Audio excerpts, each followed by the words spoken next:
I know some of you guys have kind of been waiting on this vlog on the subject I'm going to cover today. This whole government shutdown thing.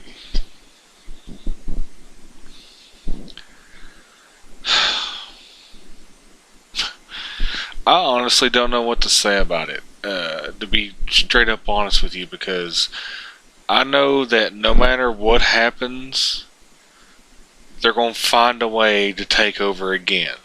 They'll come to some kind of context that at some point in time to where there'll be a certain agreement and everything will go back to the way it was. That's not what bothers me about this. What bothers me the most is 800,000 plus employees lost work because of this. And I started reading on certain websites about, well, what about them people that get like SSI checks? That's the government funded program. Or food stamps that allows your family to eat. That's a government funded program. Or those people that got those cell phones, from the government. Those are government funded programs. And without somebody that works in those type of facilities behind the desk, does that mean that that family that's supposed to get those food stamps didn't eat? Did that mean that disabled veteran that fought for us ain't going to get his check this month or next month or the month or however long this lasts? So you mean to tell me that you're willing to sacrifice your own citizens over a simple bill, but still let yourself get paid, but not pay the ones that pay you? That's right. Anybody that watches this anywhere in America, us as the people, every John and Jane Doe pays the government. No, we don't. Yes, we do. That's why they call them state taxes. Those state taxes are to pay revenues to the government that supplies the paychecks for everybody else. Even though a dollar doesn't mean a thing nowadays, that's how they get paid, is from us paying sales tax on any item that we buy in the United States. That's how they make their money. And for this to completely get out of hand over a simple healthcare system, whether you agree with it or not, which for me, I don't. I really don't, and that sounds sad. There's got to be an easier way to allow the less fortunate and those people that are living paycheck to paycheck to get health benefits. It's called the company they work for, not the United States. Maybe the company they work for can be like, okay, we'll take $1.70 out of each paycheck, you'll get medical benefits. It's not that hard. It ain't always up to the government to make decisions for us, and that's what I wish people would really, really realize, that if we would just stand up and make our own decisions instead of allowing the government and the news channels and everybody else to relevate our thinking on how we should conduct our families, our businesses, and everything in between, I think they probably wouldn't be a government anymore because they wouldn't have nothing to do. But what really tweaked my nipples, I hate saying it like it, but it did. There was a wreck on one of our major highways not far from where I'm at now. It's just off 81. That's, I don't know, 4 or 5 miles, maybe 10, 15 miles. It ain't that far. It's anywhere from 30 to an hour drive, 30 minutes to an hour. Huge bus wreck. Huge bus wreck. I mean, it's just god awful. I don't even remember how many people got killed from the wreck, but that's not the point. There was something that me and the wife watched on CNN that they were keeping from so many, dare I say, homicide. There was some kind of detective to come out there, assess the situation, and see what really happened. And they were saying it's because they didn't have so many out there. That's what caused, this wreck that they're looking into to last so long. And there was fire being spit between the political parties.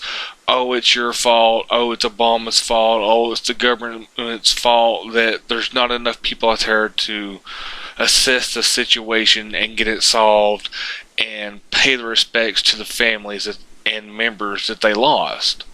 That's sad. That's the bottom of the barrel for me.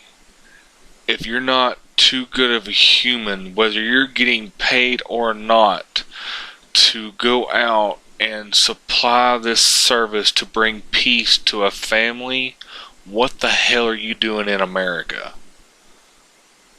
You're telling me, anybody that watches this, that your neighbor that you hang out with, that you know very well, if they got stuck in a situation, say they had D, if you watch this, you'll know what I'm talking about. Remember the wreck that we went to? Yeah. You're telling me that if you don't see your neighbor or just some random person driving in front of your house and bam, they hit something. Oh God. Is not your first reaction is to jump up and go and try to help that person? Is not your first instinct to get off your ass and go outside and be like, hey, are you alright? Do you need something? Here, let me call 911 for you. Don't worry about it. Just sit back, relax, take a breath. Well, are you bleeding? Anything like that. Do you need something? Does that instinct not immediately kick in? If not, you're not human. You belong on the other side of the spectrum. Because for me, if anything has ever happened within, a mile radius of me that I can do something about, I'm hands-on.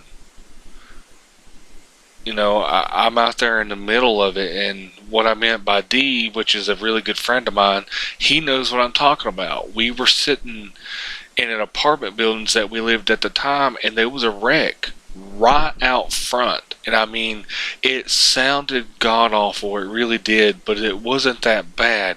But as soon as everybody heard it, I was the first one out the door. I was the first one at the car, helping the lady that got hit pull her little girl out of the car and, brush the glass off of her that had shattered everywhere. I held the little girl while she tried to gather herself on what happened. The cops came along, everybody was alright, but for me it was that initial reaction to go and help. I didn't ask nothing to that woman. I didn't tell her she owed me anything. I just done it. It was just an initial reaction. That's what should have happened here. With the government shutdown, with the whole healthcare bill, with all this, that wreck that I'm talking about, and everything in between, it needs to be done more efficiently, but without hesitance. This government shutdown business don't bother me. I don't care. Shut them down. We don't need them. Okay? They're shut down right now. Okay? Think about this. Are you still able to buy food with your cash? Are you still able to buy gas with the cash that's in your pocket or in your bank account? Does it feel any different? Can't you still just turn on the TV and watch what you're wanting to watch, or turn on the game system and play what you want to play? This is what I'm trying to make you people realize, that we do not have to depend on the government. They're our last choice in many eyes. Leave them that way. Personally, with the whole political issue and the government, we should change completely.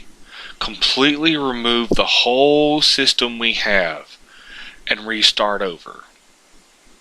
Because the system we have does not work. If it did, we wouldn't be owned by other countries. We wouldn't owe so much debt that the unborn has a debt if it worked. So it needs to be flipped around, redone, rethought, and it shouldn't be oh, we have to get the opinion of this person, that person, that person. This person, that person, this person, that person, and that person doesn't know what the rest of us are thinking. Take a true vote instead of just electoral votes for the president. You know what I'm saying? Take a true vote and that's the thing is, a lot of people are going to troll the vote. That's what's horrible about any ideas, this and being mine, coming out of anybody's mouth, is there's always going to be that group of people that are going to mess it up for the rest of us. Electoral votes. We need to come up with a new system. Change is coming only if we allow it. If we participate in that change to make a difference in our country, not the government's, not somebody else's, ours. We live here, we breathe here, we raise children here, it goes on and on. So, in my opinion, it's up to us. What's yours?